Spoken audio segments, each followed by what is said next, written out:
Historic preservation is an important aspect of the quality of life and place that makes Baltimore County unique. As a commission, we seek to recommend significant buildings and places for landmark consideration to the County Council for their final vote.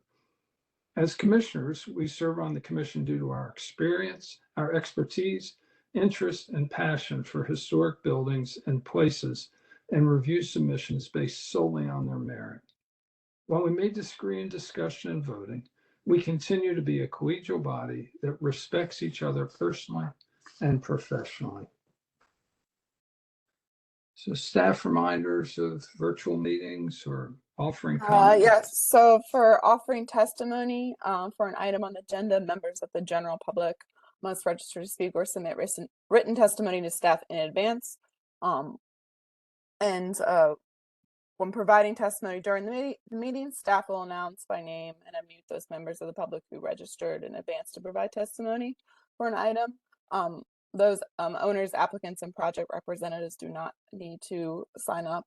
They will also be announced by name and unmuted by staff at the appropriate time. Good, thank you, Caitlin. Yep, and then just a reminder to those attending, the commissioners all receive meeting materials packet 1 week prior to the meeting that includes the applications and any information that was included. The information in this PowerPoint is purely a summary of that information, just to keep the meeting going in an organized manner and provide a visual aid. So the LPC members are all review everything prior to the meeting beforehand to prepare. Thank you. Thank you. And then staff, any, Caitlin, Jessica, any changes to the preliminary agenda? No changes. Thank you, Jessica. For the minutes of the February 8th, I'm sorry, not February. Yes, February's meeting, but I don't know if I have the right day. Chair calls for any proposed changes to the minutes, and a motion to approve. Do we have any changes or alterations? Hearing none, can we have a motion to approve? So moved. And a second? Second. And may we do this by voice vote? All in favor of approving the minutes, say aye. Aye. Aye. Anybody dissent? None. Hearing none. Then we have consent agenda items 4, 5, 6, and 8. Jessica, do you want to walk us through those quickly or Yes. briefly? First, we have agenda item number 4, the Coal Riders Spring House. This is a coal property at 1317 Boyce Avenue in Ruxton, County Council District number 2. The final landmark number 245, the Coal Riders Spring House, or Young Man's Adventure. And the applicant was seeking Part 2 approval for the in-kind cedar shake roof replacement. Moving to agenda item number 5 for the Heritage Society of Essex and Middle River. This is a Baltimore County property located at 516 Eastern Boulevard in Essex, County Council District number 7. This is the final landmark number 130, Heritage Society of Essex and Middle River, and the applicants were seeking to make an in-kind awning, wrought iron stair railing, and wall sconce arm replacement, and to paint the front entry. Next, we have the Wagner property at 312 Central Avenue in Glendon, County Council District number 4. This is a contributing resource within the Glendon County Historic District, and the applicants are seeking Part 2 approval for the in-kind asphalt main house and garage roof replacements. Then finally, we have agenda item number 8, the Greenwood Derford House. It's a Board of Education of Baltimore County property located at 6901 North Charles Street in Towson, County Council District number 6. This is final landmark number 57, the Greenwood Derford House, and the applicants were seeking in-kind roof, parapet, coping, and gutter and downspout replacements. Thank you. Thank you, Jessica. Commissioners, is there any objection to all those being consent items? Does anybody need to remove one, or there's a problem? Ed? I make a motion that we approve the consent agenda items. Do we have a Second. second? And then any discussion, anybody want to talk about any of the items? No, I'm hearing none. I think we need to do a voice vote. I mean, a roll call vote for this, right, Jessica? Yes, could we have Ed, please? Yes. Chris Weston, Yes. Lily, You're muted, Lily. Thank you. thank you. Scott, please. Vince, please. Yes. Wendy, Yes. Phoebe, Yes. Jamie, Yes. Tom, Yes. Chris Parts, Yes. and John, please. Yes, Great, thank you. thank you. And then we have item number 7. Yes, this is our only item for discussion. The Costa property located at 16223 Corbett Village Lane in Moncton, County Council District Number 3. This is a contributing resource within the Corbett County Historic District. And tonight we will be reviewing the ex post facto review of a 2-story accessory structure, code enforcement correction number CB 2300746. The property at 16223 Corbett Village Lane is a 2-story gable roof frame house constructed in 1890 in the vernacular style. Historic preservation staff was contacted on November 23rd, 2023, and was informed of the construction of a 2-story garage on the property without LPC review and without a building permit. Subsequently, a stop work order was issued by code enforcement on December 1st, 2023, with instructions to contact our office. The applicant is seeking an ex post facto review of a nearly 2,500 square foot partially constructed accessory structure. The 26 by 48 foot 2-story structure stands around 30 feet tall. We'll have a 4-car garage on the first level, an office space, bathroom, and fitness area on the second level. It has a rectangular footprint with a gable roof. The structure is located in the rear side yard off the northeast corner of the primary dwelling along the east property line. The work that has already been completed includes footers and concrete slab poured, exterior and interior framing to the entire structure floor, joists and decking, roof rafters, interior walls, plumbing rough-ins, plywood exterior sheathing, Tywick wrap, waterproof covering on the roof, and some grading. The proposed exterior finishes include vertical hardy plank siding with trim with a standing seam medallion lock metal roof consisting of 18-inch flat panels. On the west elevation, lower level, there will be 2 sets of 16 by 7 foot steel extended panel garage doors. Above the garage doors will be a pent awning. No mention of the size or material was shown on the plans. And on the upper level, 2 sets of 53.5 by 77.5 Anderson 100 series picture windows with black exterior framing are proposed. These will be flanked by barn-style sliding shutters at either side. There is no mention of the size and materials of these shutters. On the north elevation, lower level, a single 36 by 80-inch masonite fiberglass door will be located on the right west side. An elevated deck with access to the upper level is proposed. The deck will be supported by 3 posts and have railings. The deck size and materials were not provided. Access to the deck from the upper level will be by an Anderson 100 series 71.25 by 79.5 inch glass gliding patio door. The patio door will be flanked by 2 horizontal 71.5 by 35.5 inch Anderson 100 series picture windows with black exterior framing. On the south elevation, which faces toward the main road, a 36 by 80 inch masonite fiberglass door will be placed on the ground level as a rear entry. There are no openings proposed on the east elevation, which faces toward the east property lines. Staff would like to note that this structure has had some community concerns over its size, compatibility for the area, and visibility. We will hear any public testimony in a few minutes. Several images were provided by constituents showing that the structure is visible from the NCR trail in the fall and winter without leaves on the trees. Staff provided these in the meeting materials packet. The structure is not as visible directly from Corbett Village Lane. The topography to the area, the property at 16223 is elevated slightly higher than the rest of the area. The biggest visual impact would be to the adjacent properties at 16213, 16215, and 16221.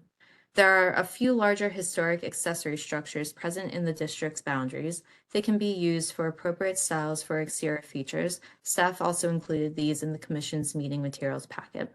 Staff recommends that the Commission determine if the proposed structure meets our design guidelines in regards to the size of the structure and proposed design and material choices. Staff would also like to note that the proposed structure will need to meet other county zone requirements and go through the special exception or various process if needed.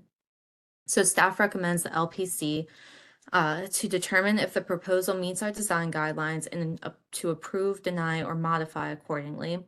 To determine if the size, height, scale of the structure is appropriate and compatible to the primary dwelling and district, and to approve, deny, or modify accordingly. To determine if the proposed siding, which is a vertical board, is appropriate and compatible for the historic district, and to approve, deny, or modify accordingly. And finally, to determine if the proposed exterior features, including the awning, decks, shutters, door styles, windows, etc., is appropriate and approve, deny, or modify accordingly. We are citing Baltimore County Historic Design Guidelines, addition and infill, pages 1 through 7, roofs, pages 1 through 13, windows and doors, pages 1 through 8, and facade materials, pages 1 through 12, County Code Section 32-7-405. Thank you so much, Jessica.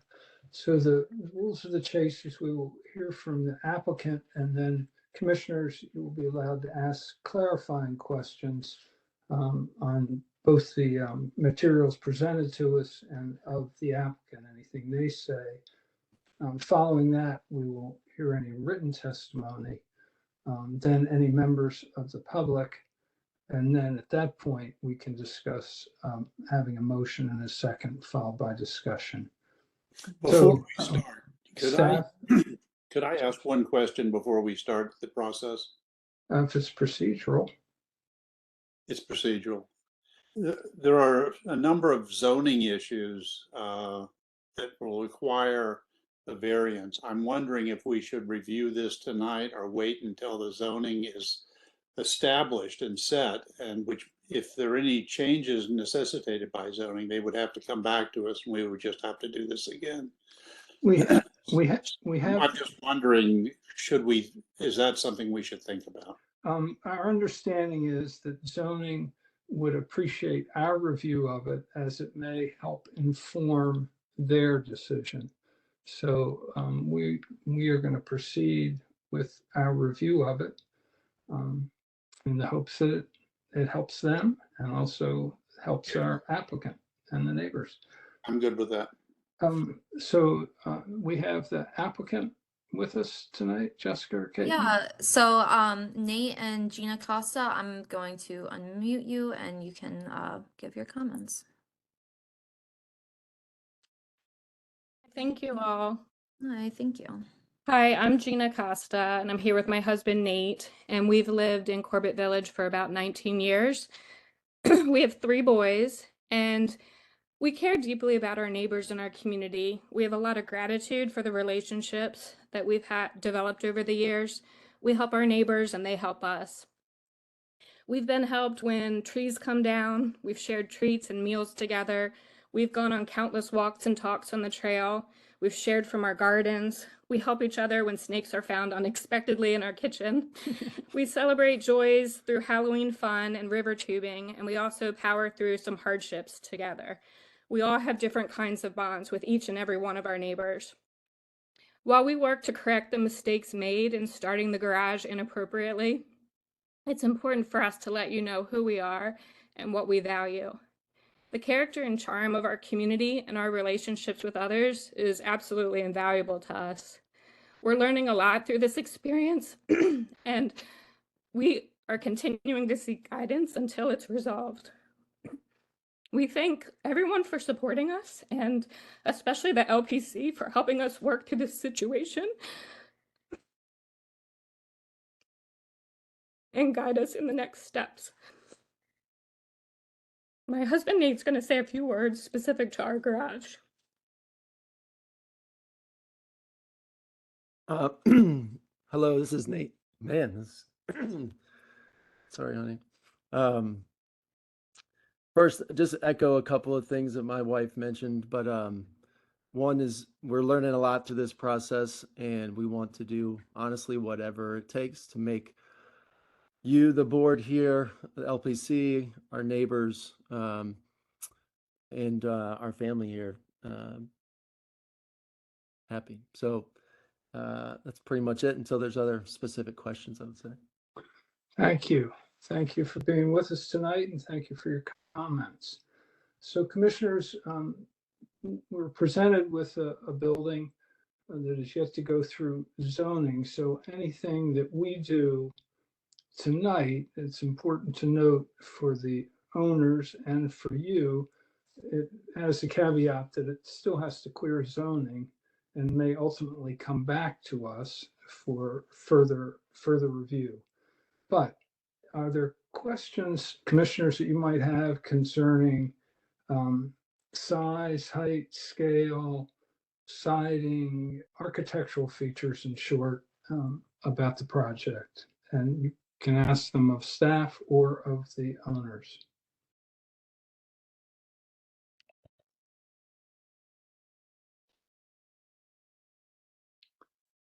So not hearing any, I'm assuming commissioners have enough information looking at the, I have a question for staff regarding the scale. So the other large accessory dwellings that were included in there, what was the height of those compared to this proposed garage?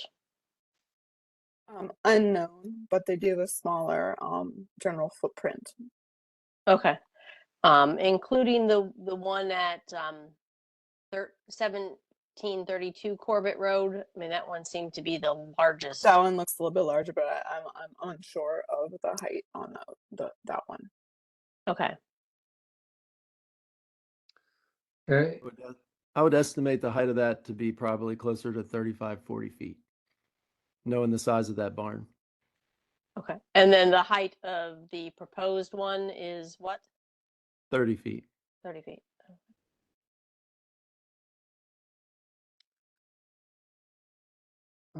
So perhaps we should move on to written testimony. Lily has a question. Oh, I didn't see. Sorry, Lily. She had her hand raised, the icon. Sorry, Lily. Well, you're muted, Lily. I can't hear you. Hi, this is Lily, District 1.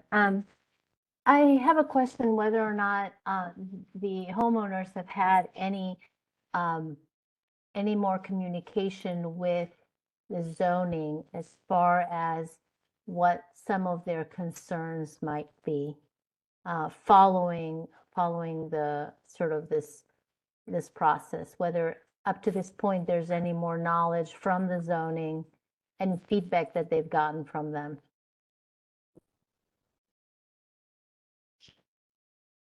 We have all the feedback was this is the first step. I know we have a friend, Bruce, that's on the line that has been speaking kind of on our behalf and working with them. Yeah, I can unmute Bruce Stokes. Are we ready for the written testimony first, though, Jessica? So I from wanted my to answer your understanding, question. yeah, Mr. Dokes was He's the project representative. yeah, so can see. So I'm sorry. The person who's going to speak is a neighbor or the? No, he's the a project representative helping Oh, the got it. process with build their application and deal with zoning stuff. Thank you for that clarification. Okay. Good evening, all. This is Bruce Stokes. I'm a surveyor, and I've been doing zoning in northern Baltimore County for almost 40 years. The zoning variances that we would need on this project is a height variance. It would be 30 in lieu of the required 15. Also, it would be a special hearing to have a footprint for accessory structure larger than that of a principal structure. It meets the setbacks. It took more than 2.5 feet off the property line. So that's all I know. I've met with zoning twice on this, and they're really waiting to hear what you all say, and if there's anything else you want as a part of the hearing.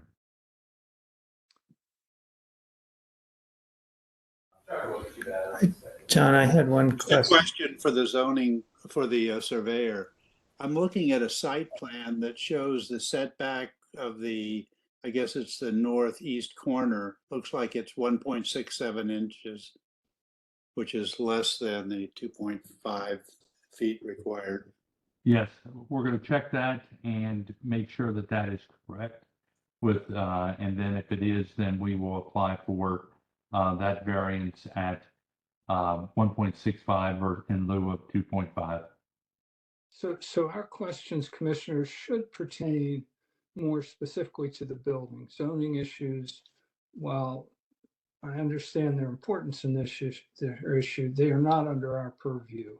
So if we could keep the questions to the size, height, scale, architectural details. And Chris Parts or Chris Weston, did I hear one of you say you had a question? Yeah, I just had a question, comparative size, and I guess I'm seeing what rough percentage size larger is the accessory dwelling than the accessory structure than the original structure?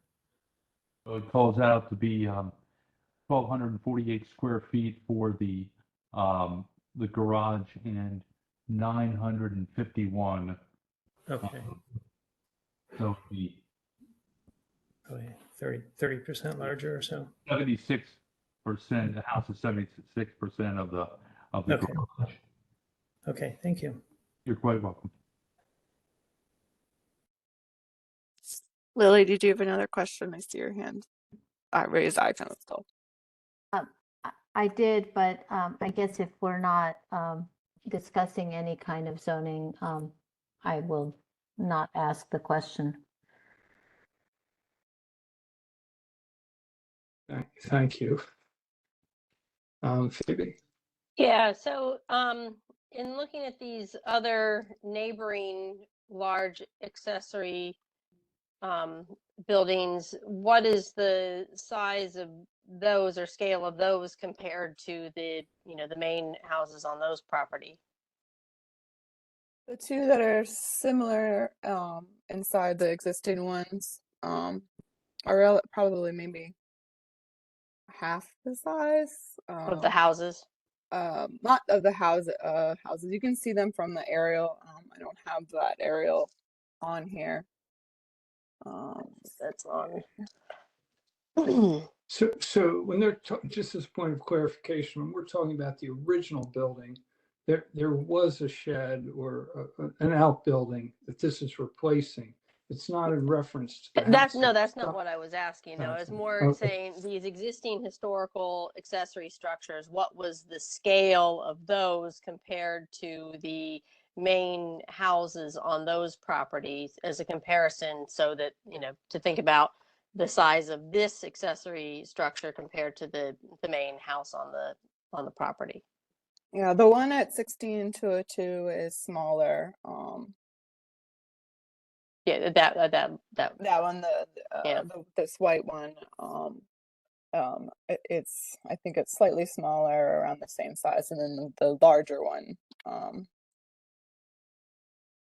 blanking on the main house for this property. This one's set a little further away than the other houses on. This is on Corbett Road. The other ones are on Corbett Village Road.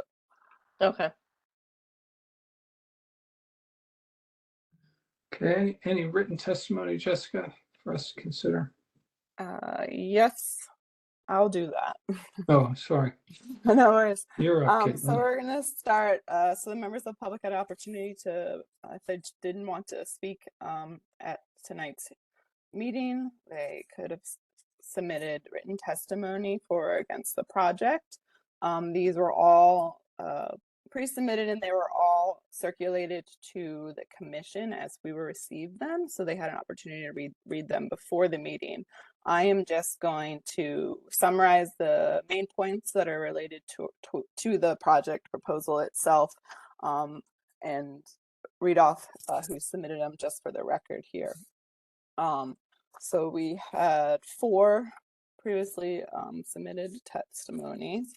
The first one I have here was submitted by Angela Costa at 16217 Corbett Village Lane. She's also the mother of the property that we're looking at. So she was just saying that they were looking forward to the realization of the building that began on the property, and have been inside and seen the plans for the structure and felt that it's beautifully conceived and complement to the historic home and neighborhood. In the neighborhood, there are a variety of existing additional structures in multiple designs and sizes, from large, medium, and small barns, garden sheds, pool houses, studios, and storage buildings. And there exists a real diversity of structures. The Casa structure will be a grand addition once it's completed, fitting into the neighborhood's overall character.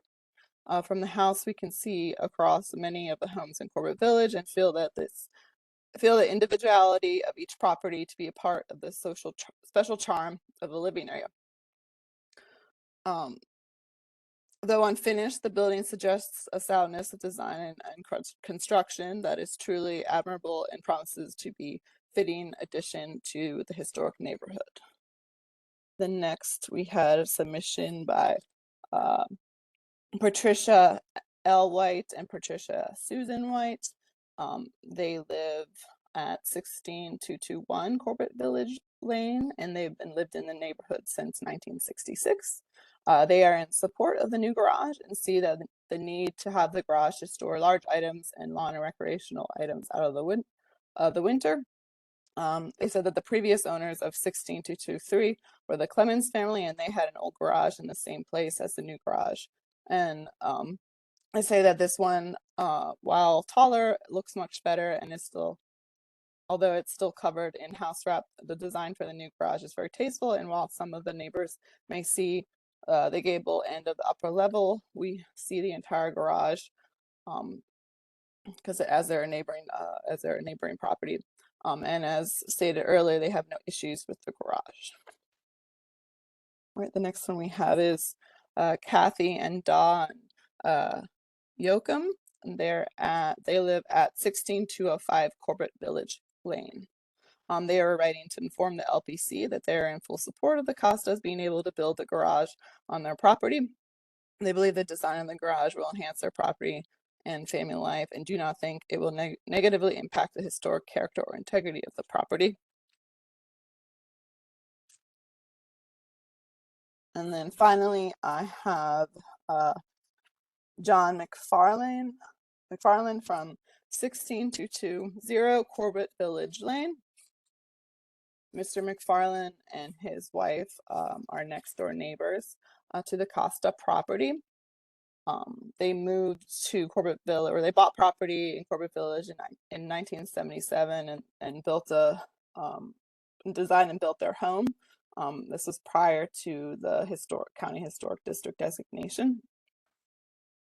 And as next door neighbors to the Costas, they strongly disapprove of their actions in this manner. Their proposed 40-foot long, 30-foot high, 2-story garage complex is larger than the existing houses on the hilltop and is an imposing structure. It is highly visible from both the village and the bike and hike trail, and stands out, obviously not belonging to the rest. It simply does not fit in. It was begun without seeking neighborhood or county input or permission. The permitting and historic review processes were completely ignored, and work proceeded with no authorization until the community began aware of the scope of the project and contacted the county for information. This is I fear that the Costas believe that the constructing the garage complex was wiser for them to seek forgiveness and permission, confident that because they began the work on the building, they would be able to complete it, perhaps with some minor alterations. However, in my view, because of its size and height, no amount of architectural styling or landscaping can make it fit into the community. The new garage complex irrevocably changes the character of the village and must not be allowed to stand as is. I know that the county will have to make a decision regarding this structure, and that decision will not please everyone, but whatever is decided will set a precedent for future construction with the village. If the building's allowed to stand, because work has already commenced on it, and the property owners will have invested a considerable amount of money into the project, the strategy of bypassing permitting and zoning processes will become the template for all subsequent construction in the village. Moreover, any variances granted for this building would have to be available to all present and future property owners in the village.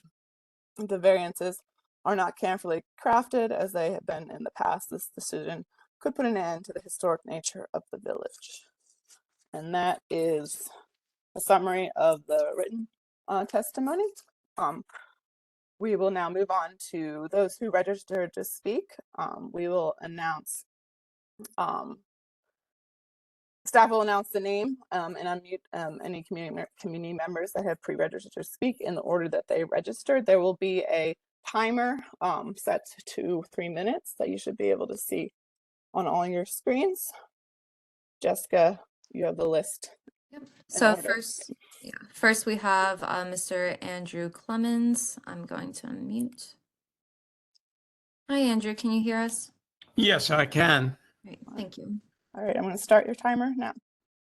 Okay. Good evening. My name is Andrew Clemens.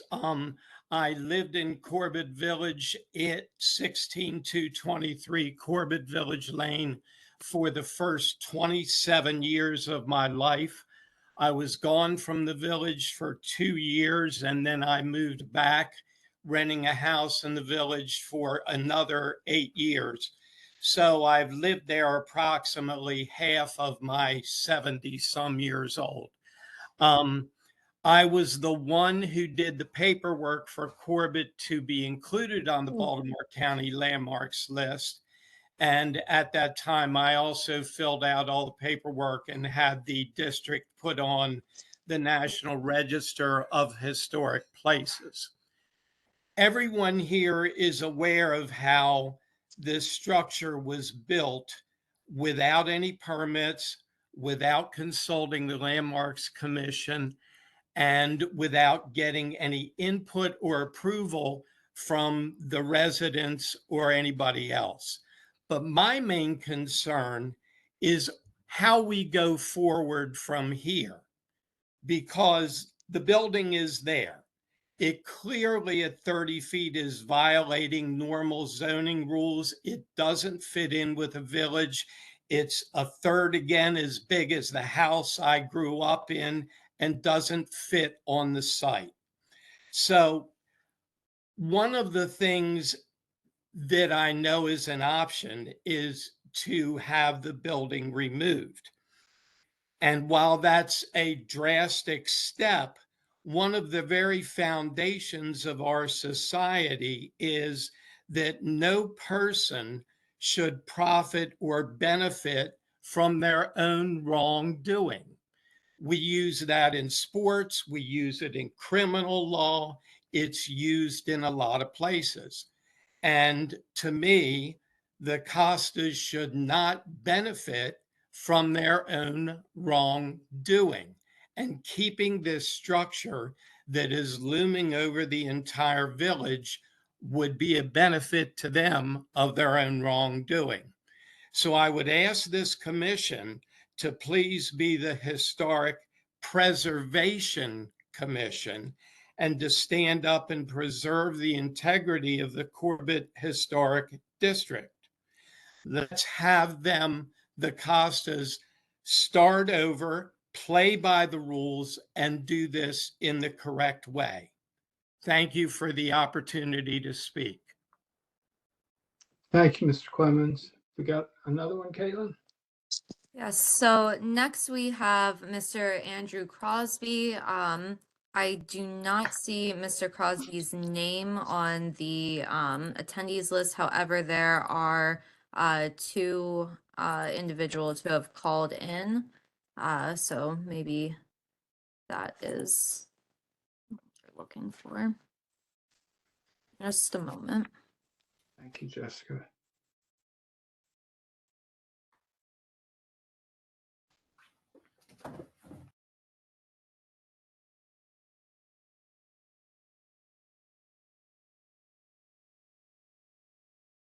Okay, so call-in user at 443-610. I'm gonna unmute you and just check to see if you are Mr. Cosby.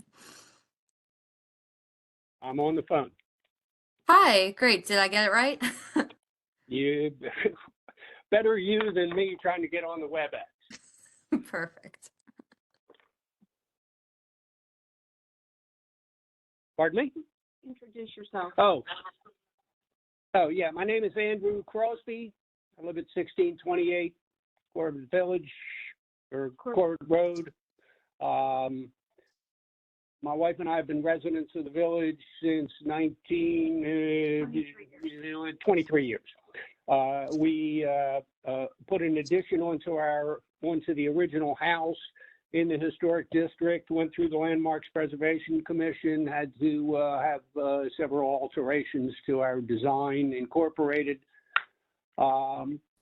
Additionally, I am the son of Dr. Bob Crosby, who was the founder, I believe, of the Baltimore County Historic Preservation and Landmarks Commission, served as its commissioner. I have lived in historic districts and historic homes since I was 2 years old. I have a special place in my heart for communities like Corbett, like Parkton, like Dickeyville, which is in the city, all of which I've lived in. I do not believe that the intended structure fits in with the community as it exists today. I think the world of the Costas. I love them as neighbors. They're wonderful people. But the purpose of the Preservation Commission is to maintain the historic integrity of an area. I think that they try to do that due diligence, follow through, make sure that materials, settings, and so on are in accordance with the surrounding community. I don't think that is the case. I think there are some options that the Costas could have pursued. I know that when filing for a permit in Baltimore County, there is a specific check mark. Are you located in a historic district? Unfortunately, the Costas were misled by their builder or whomever. No permit was obtained. I think a lot of this could have been avoided had they followed the correct procedure. I think this is a do-over. I think that the whole process should start again, file for a building permit, go through the Landmarks Preservation Commission review as typically occurs. I mean, people go to the commission to get approval for a tin roof. They go for gutters. They go for a playground, so on and so forth. Yeah, Mr. Crosby, your time is up now, 3 minutes. Okay, time's up. You know. So we thank you very much for your input. We appreciate it, and we heard your message. Jessica, do we have another? Yes. Next we have Miss Christina Altman. Let's see, Christina, I am unmuting you. Hi, Christina. Do you hear me? Yes. 16213 Corbett Village Lane. Lived 30 years in Corbett Village. When sounds of hammering started echoing from the Costas yard, they told the neighbors that it'd be just a small garage and that it was okay to build because there had previously been a garage. However, the previous garage had been the size of a chicken coop. Andy Clemens has a picture of it. It was really like a chicken coop. Turned out that almost overnight, just before Thanksgiving, a huge structure was raised on top of the village at the edge of the owner's acreage. A yard worker who has worked for both us and the Costas was flabbergasted. They built that huge building. It is not a small garage, were his exact words. Turned out that the Costas were missing not only permit by LPC, they have no building permit whatsoever, no permit for grading, electric work or plumbing. When they were caught, they belatedly submitted to the county an application of 25 square foot dwelling, 30% bigger than the main building, a 4-car garage and an apartment on the second floor. That means that the building is a house, not a small or even a large garage or accessory building. Dwelling means any building designed or intended for occupancy as a resident by one or more families. Moreover, they continued to work illegally on February 9 despite of the stop work order. It's obvious that the law and truth have not been held in high esteem during this process. All other dwellings of the visit have their facades facing the road, and accessory buildings are on backyards. This structure's narrow end, not the facade, is towards the road. It's tall and thin compared to the adjacent building, and it has no windows or doors on its solid surface, and it looks like a grain silo on the pinnacle of the village. Showing the LPC drawings of just the facade will totally miss the real problem. How this structure does not fit in the landscape or its surroundings. The site design is totally off. In most situations, violations are done because of ignorance. However, in this case, the disregard of the law and regulations has been willful and deliberate. It has been done out of total disrespect to the village community, historical values, and cultural inheritance, out of selfish desire to have a 4-car garage in a small historic village where nobody has ever built even a 1-car garage. Our village is in danger of becoming damaged by unlawful project if there's no enforcement of building violation of preservation rules. We feel unsafe if criminality is tolerated without About penalties. 30 seconds left, okay? Law not protecting us. From now on, anybody can build anything and anywhere, just then modify the window shutters as the Costas have done. The new LPC guidelines are very strict, and it would be hypocritical if this structure remain when such guidelines are drafted. This is about ethics and accountability, like the county executive's website says, and I hope that LPC will show both and have the building removed. Perfect timing. Thank you, Ms. Altman. We appreciate your testimony. Jessica, do we have anybody else? I can't hear you, Jessica. You're muted. I'm so sorry. We do have Mr. Jeremy Altman, who is registered to speak next. Okay, thank you. Welcome, Mr. Altman. Thank you. I live at 16213 Corbett Village Lane, and we were one of the first of 3 neighbors whose property faces 16223. We were among the first to notice the erection of the Costa garage just before Thanksgiving 2023.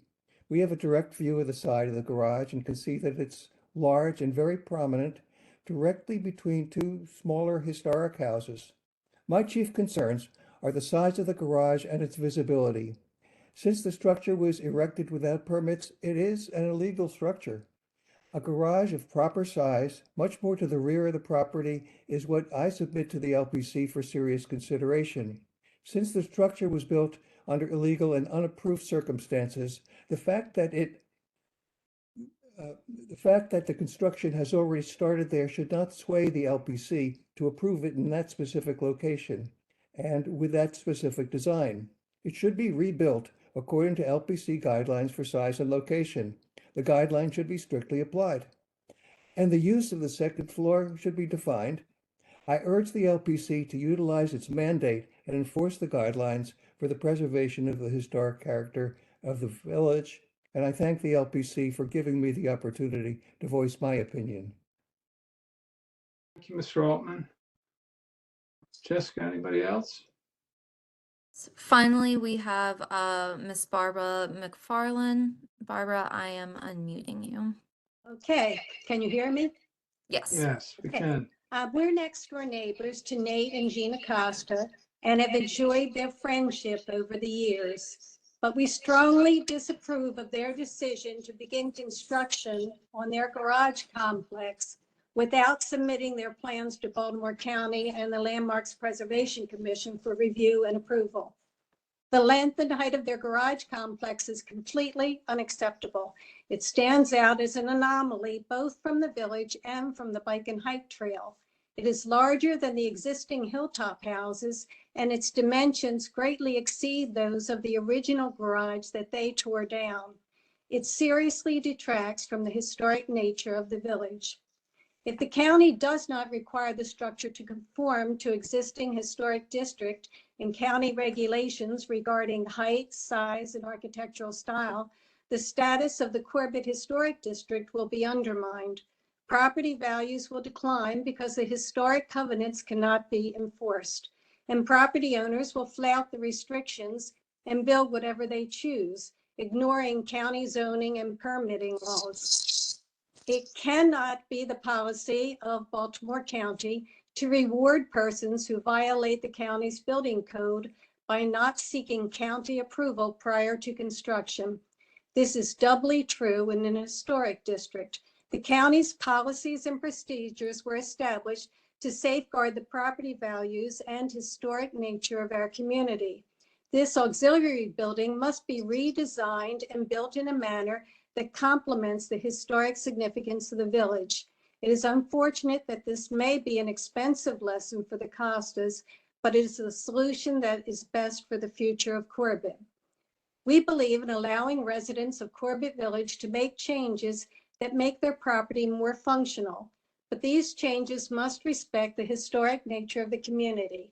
We strongly supported additions made to 16202 and 16209 Corbett Village Lane because they were consistent with Corbett's charm and historic status. Perhaps the Costas can work with Marta Reamer's architect, Leslie Heights, to come up with a better plan. We are hopeful that the Costas and the LPC will consider our objections to this project and work together to develop a more suitable, scaled down, historically appropriate auxiliary structure that will fit into the community. Thank you. But I wanted to ask one question. A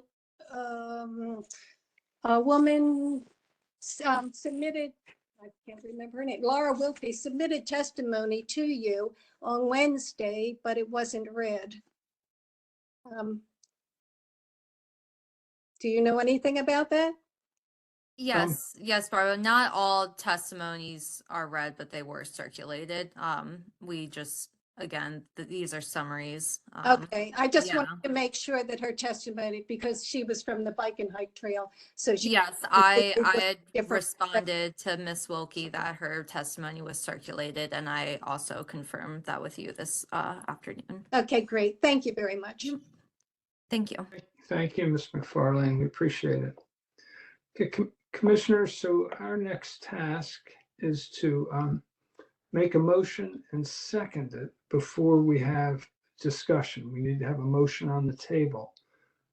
So has anybody got a clearly formed thought on a motion that they would like to make?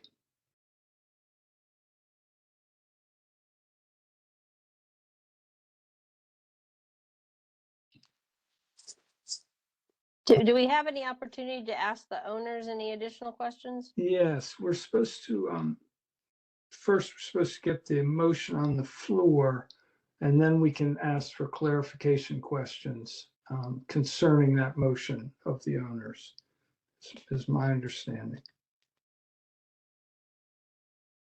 Get the ball started. I will make a motion to approve the staff recommendation, and we can start from there.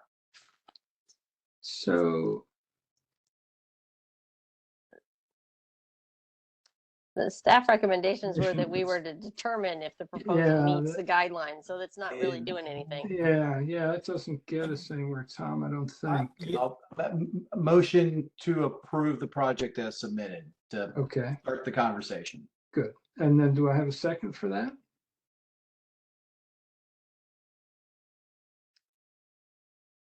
Hearing none, the motion dies for lack of a second.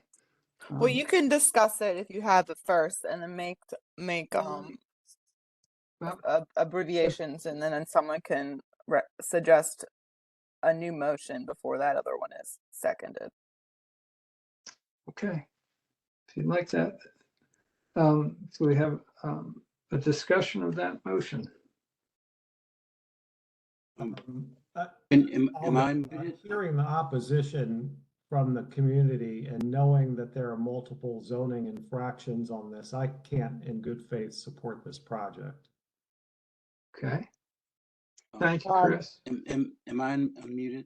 Yeah, you are, Vince. Okay.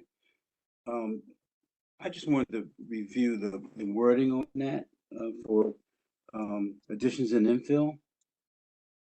And if it's not properly located and visually by size and scale and massing, it's out of touch with the rest of the setting, it would be in violation. Am I correct in that?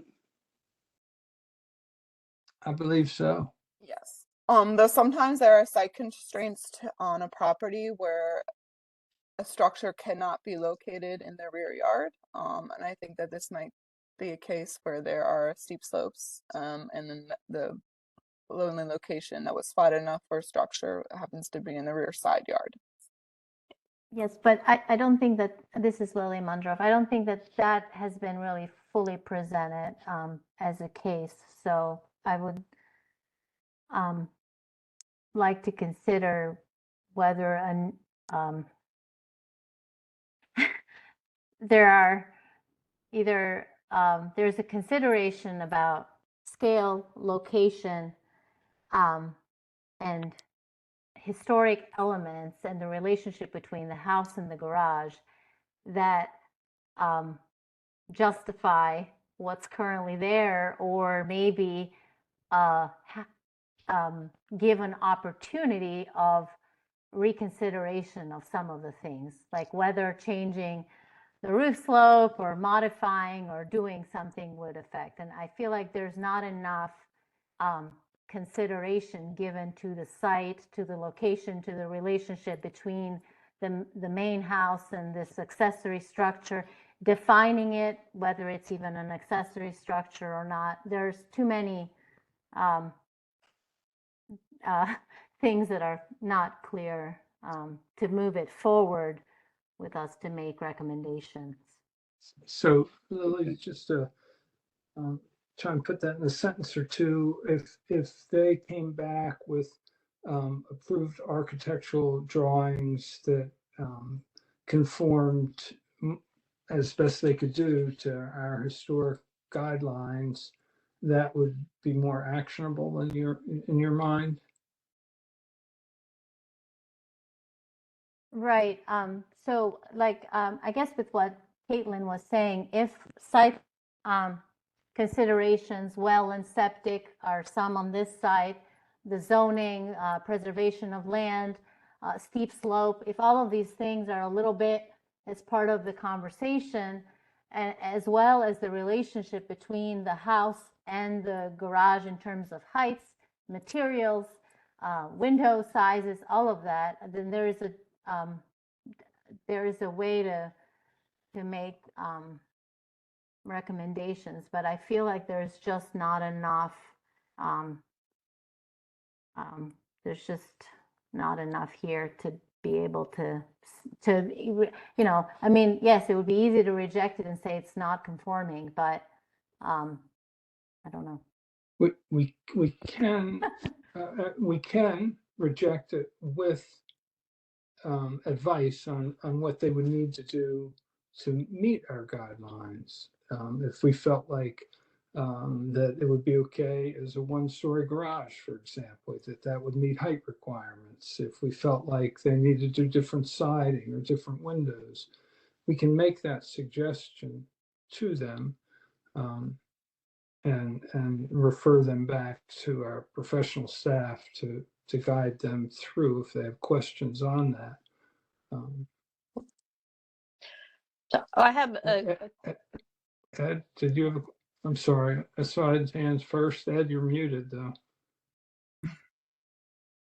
Who? when I look at the site plan, the size of the house is just so much smaller than this structure. It just looks wrong to me.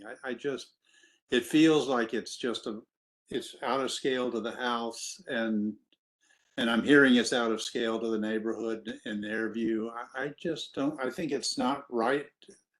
If they'd come to us early with this plan, I think we would have rejected it. So I don't know how, I don't think I can vote for it. I think they ought to come back, go through zoning, and then I think it's just too big, too tall, too much square footage. It's just a huge structure. Yes, John, this is Wendy. And then Phoebe, you're next. Okay. I'm very familiar with Corbett Village, and some of the things that Andrew Clemens said, are definitely have to be considered in that this is going to set a precedent. And that village is beautiful, and it's very, well maintained in its period of time. And this building is just too big and out of scale for that house and for the village itself. Thank you, Wendy. To say And that, Phoebe? but it just, as Ed said, I think we would have turned it down had they brought this plan to us. Yeah, so my question is, for the owners or staff, there was reference in the public testimony to a previous garage being on the property that had been torn down. And so I wanted more information about the history of that previous garage and its scale and size. When was it torn down? Why was it torn down? And what was its size in relation to this proposed garage?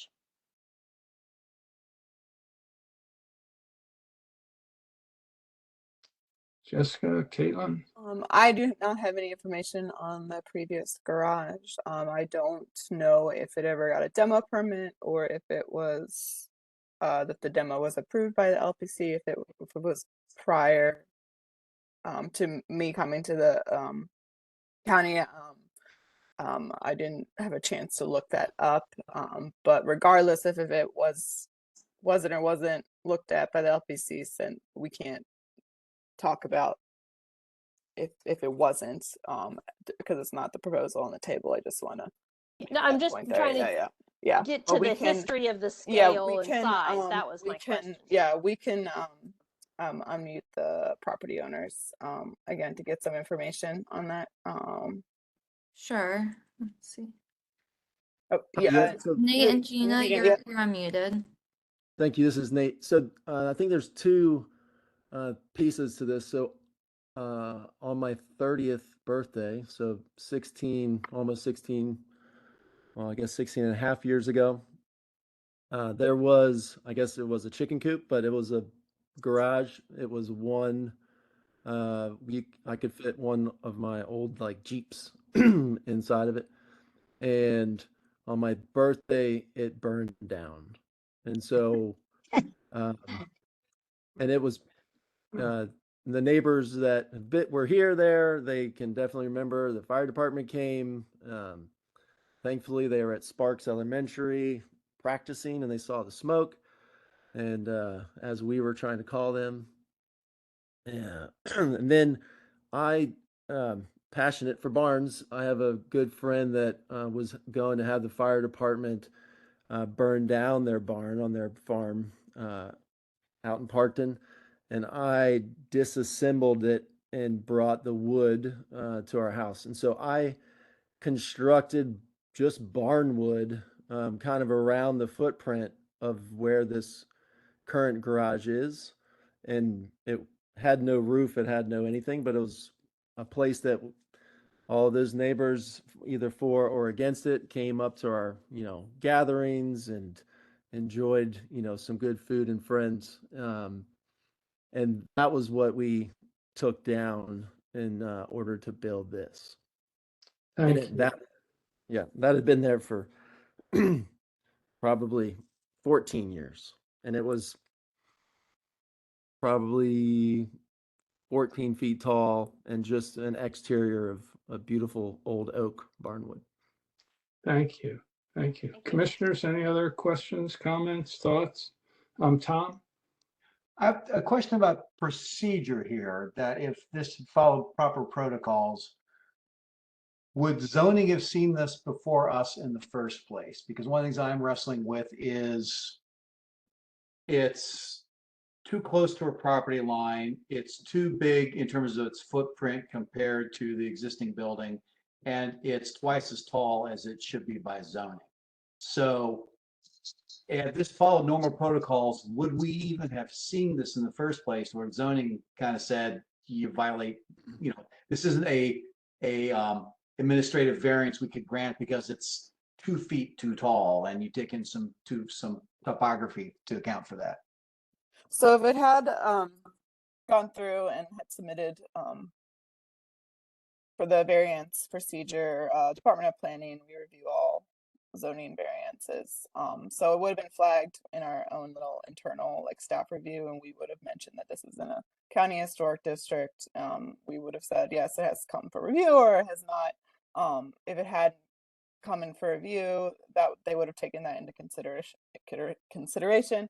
And in cases in the past, zoning sort of wants the LPC review to go through first before they come to them, because sometimes the changes that we make might resolve some of the zoning issues, so they might not have to go through that, or it might make their decision a little bit easier if the LPC made reduce the height or footprint size or that sort of thing.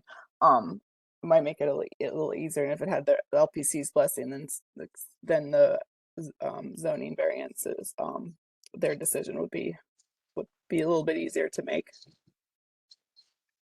So yeah, yes, we would have seen it first. Any other questions? Okay, we have a motion. It's not seconded yet to approve with caveats or recommendations, or if the motion can die for lack of a second, and we can start with a new motion. Does anybody want to second the motion or amend it?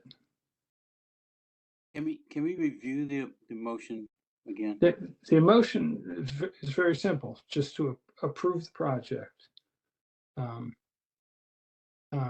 And it was Tom graciously brought up a motion so we could get the discussion going.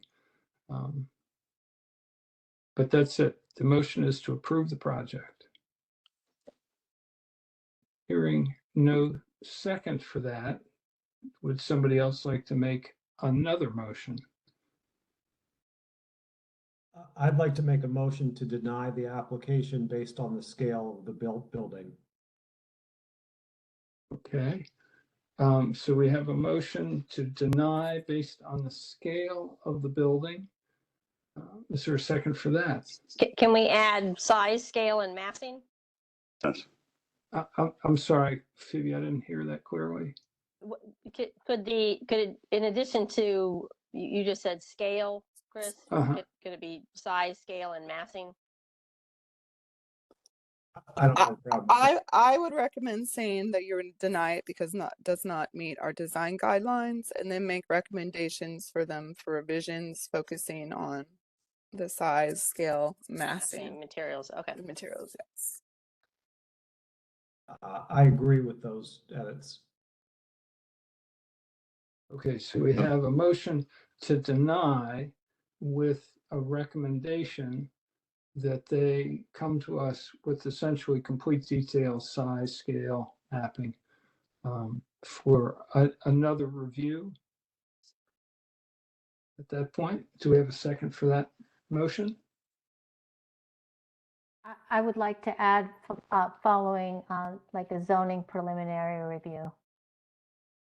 Yeah, so you can add a condition that with the understanding that the property owners know that whatever we decide, they also has to go through zoning and get the appropriate requirements or variances or special exceptions that may be needed. Yeah, but procedurally, Lily, probably they'll come back through us first, and then go through zoning.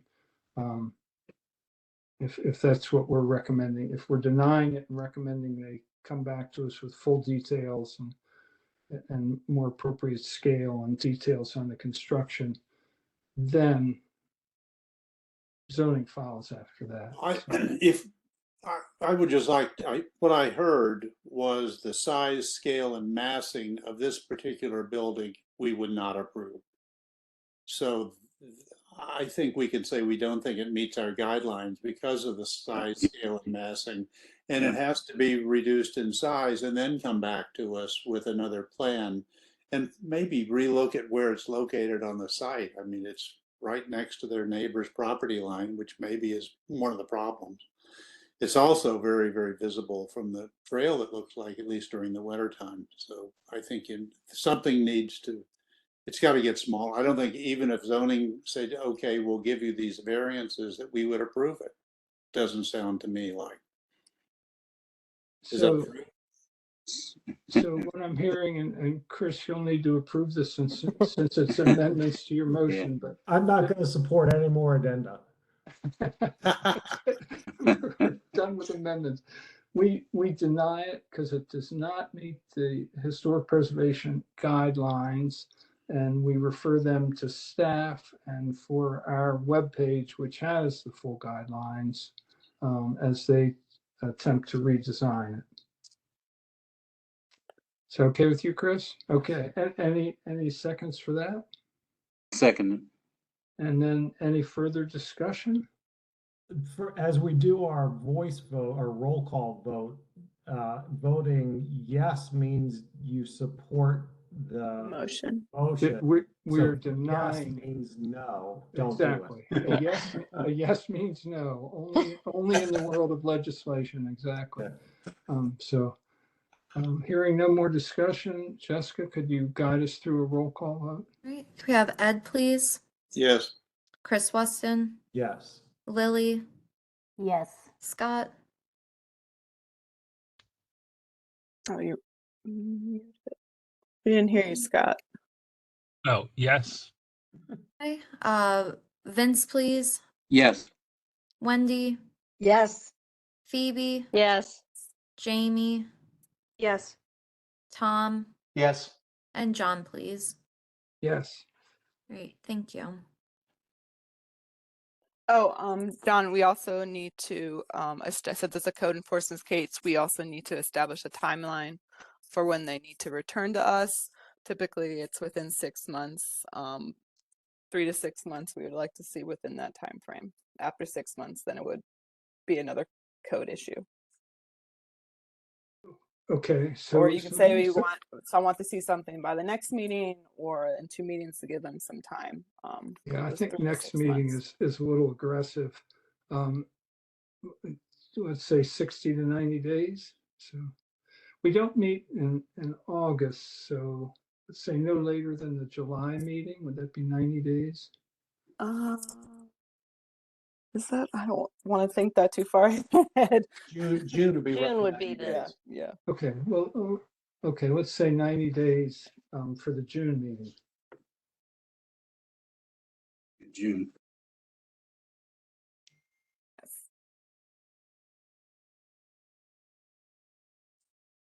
Okay. So we have voted to deny because it does not meet historic preservation guidelines. With recommendation that they check with staff and with our written guidelines, and they report back to us no later than the June meeting of 2024. Mhm. I think we have a couple of other items that were Oh, I just want to note to Mr. and Mrs. Costa, staff will be in touch with you tomorrow and relay all this information to you and help you with the next steps and what it means from there. So we'll be in touch with you tomorrow. All right, go ahead, John. Sorry. That's okay. Thank you, Caitlin. The following historic review applications for tax credits. Jessica, did you want to speak to those? Sure. So first, I'm sorry, Caitlin, could you bring that back? Sorry. We have the Glen Arms Station. This is the BTR 5205 LLC property located at 5205 Glen Arm Road. Final landmark number 391, Glen Arms Station and setting. This is an amendment to the approved Part 2 application for a roof color change, interior wall finishes, and exterior signage, County Council District Number 3. We have the Doral property at 706 Stoneley Road in Towson. This is a contributing structure in the Stoneley National Register Historic District, and they received Part 2 approval for repairs and painting to the front entry, 34 shutters and various windows, and the refinishing of the original wood floors. This is in County Council District Number 6. Then we have the Bowie property at 100 North Beechwood Ave in Catonsville. This is a contributing structure in the Old Catonsville National Register Historic District.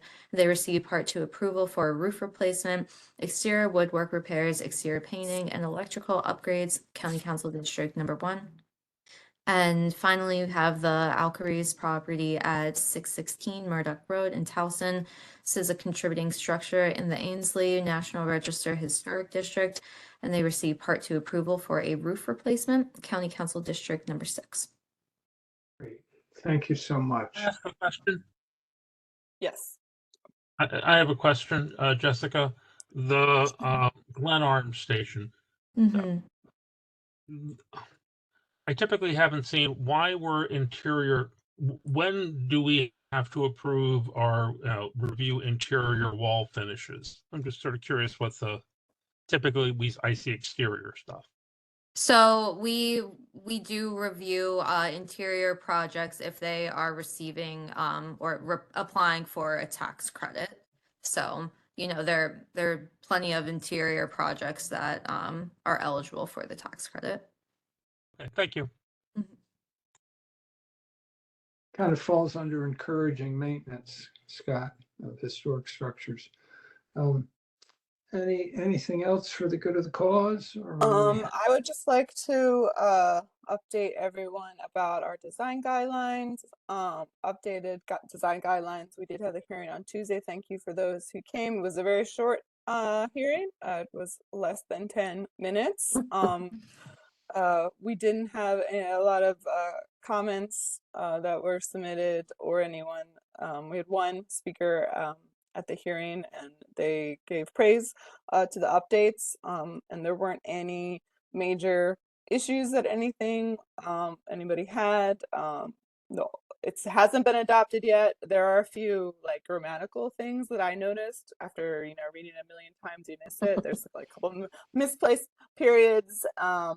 And that sort of thing, which I'm going back through to make sure that I have everything. And then there's, one sentence I wanted to change, but I'm going to send it back to law, and then we'll do all of the other things that need to be done before it can go to the director for his final review after it comes back from law, if they don't have any issues with any of the grammatical stuff. And then it will be adopted, and I'll let you all know. But currently, we're still using the current guidelines since the updated ones haven't been adopted yet. Other than that, nothing else. And our next meeting is April 11th. April 11th. And so may I have a motion to adjourn? Somebody? Anybody? There we go. Thank you. A second? Second. Thank you, Tom. And all in favor? Aye. Aye. Aye. And any object? No, I didn't think I'd hear that. So, well, thank you all very much. Good to see so many of you here tonight. That's wonderful. And we will look forward to seeing you on April 11th. Thank you. Thank you, everyone. Bye. Thanks. Have a nice night. Good night. Take care.